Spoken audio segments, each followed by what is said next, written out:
If you want to build a guitar or even a kit, you'll want to stick around. I've already finished this Dragon Telecaster, but was unhappy with the electronic components I put in and how they sound. I'm going to rip them all out and put better ones in. I'll do it step by step so you can follow along. Oh, and there'll be a demo at the end. So stay with me. Let's fix a guitar.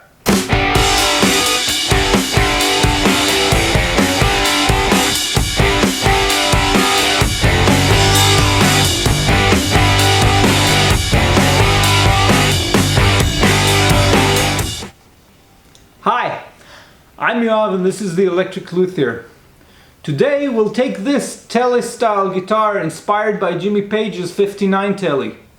As I wanted to finish it and some materials I ordered were taking their time, I've used a bunch of leftover parts and wires I had laying around. I wanted to replace them ever since, both for the way they looked, but mostly since they just didn't work. When I finally hooked it up, there was a lot of noise, but very little music. There were more than one possible reasons for all that, and replacing the entire wiring looked like a good bet. I also wanted a chance to redeem the bad-looking soldering job I had before. I'll start by taking out the old, protecting the body, and soldering out all the components. I have a new three-way switch, vintage thread-covered wires, another capacitor, heat shrink tubes, and a couple of chunky 500K pots. I've decided to use the 500K pots and not the traditional 250K to really bring out the famous Tele bell chime at the top end. Can a Tele be too chimey? Well, we'll see and hear later. Let me know what you think in the comments below. I'll attach the new switch and pots to the original chrome plate and make sure it fits. Well, it doesn't fit. Seems my routed channel is just a bit short or not wide enough for the larger parts, and I'll need to operate. I really don't like approaching a finished guitar with sharp tools. I'll cover the area with masking tape, mark the little half circle I need to remove, and find a small sharp chisel. I figure this is the least aggressive way to remove a bit of wood. Since the body is poplar, I managed to chisel my way to the right size without doing any damage. After that, I can tend to the soldering itself.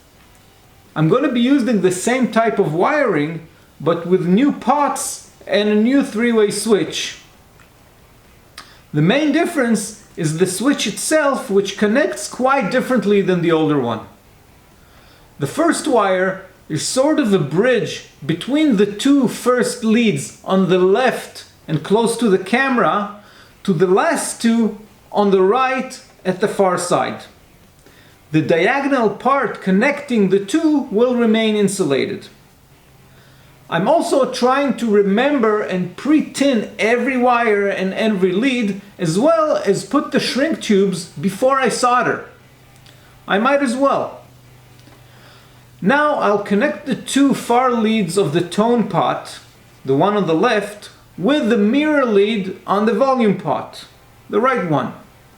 I even remembered to put the red shrink tube for the hot wires. I think slightly wider tubes would have been easier to work with here. To make this the tone pot, I'll solder the capacitor from the middle lead to the back of the pot. The little yellow tube here keeps it from shorting. Now back to the volume and connecting the hot wire to the switch. I fiddle about probably more than necessary to try and really make it nice and tidy.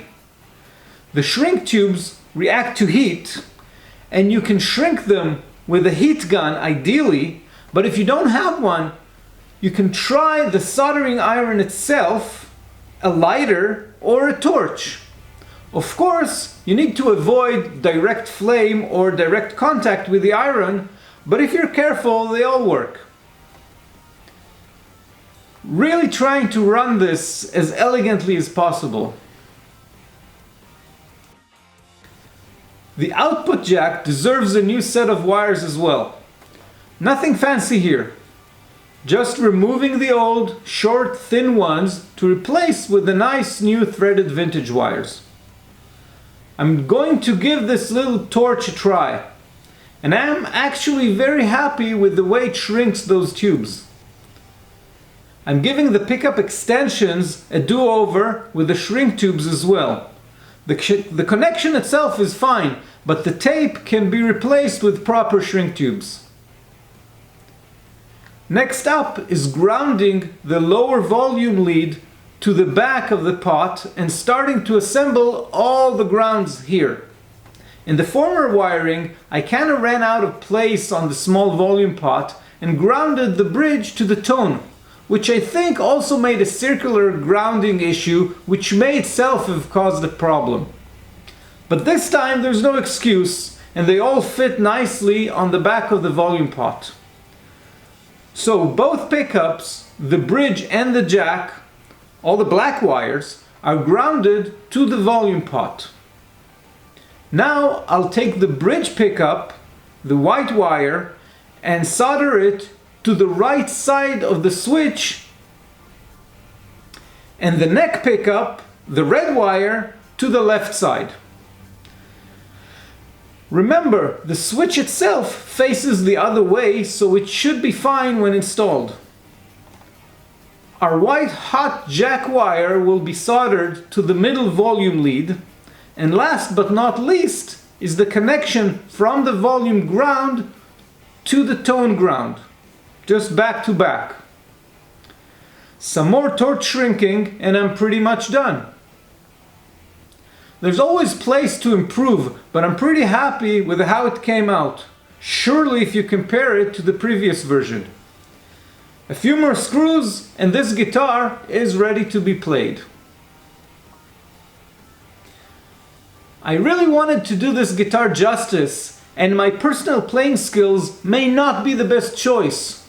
So I brought my nephew, Omer, to try and highlight the dragon sound. The sound is going to be pretty raw, as I'm simply plugging it into my old 80-watt Marshall amp and recording. The sound quality may be better, but you can certainly get a sense of the range that it has and the character of the bridge pickup compared to the neck and the effect of the tone pot. The only overdrive we're using is the amp's own overdrive.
I couldn't be happier with the way this guitar sounds. I think it captured the typical Telecaster sound with very clean and chimey tones on the bridge pickup and slightly warmer ones on the neck.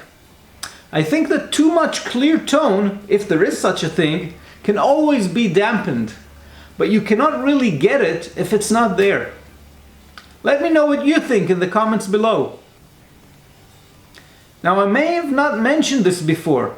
These are generic Chinese pickups that cost around $20 together. Imagine what it would sound like with original Fender vintage pickups. I've linked those below if you want to check them out. So that's the end of this build. I hope it'll get you much closer to your own build. I want to give a shout out to Lucas from Brazil, who now has my Dragon template, and I hope to see his version coming together soon. And big thanks to Omar, who's always fun to work with. Now, if you want more information about building guitars, articles, and more, make sure to subscribe, hit the bell button to get notified, check out the links below, and come visit me at theelectricluthier.com.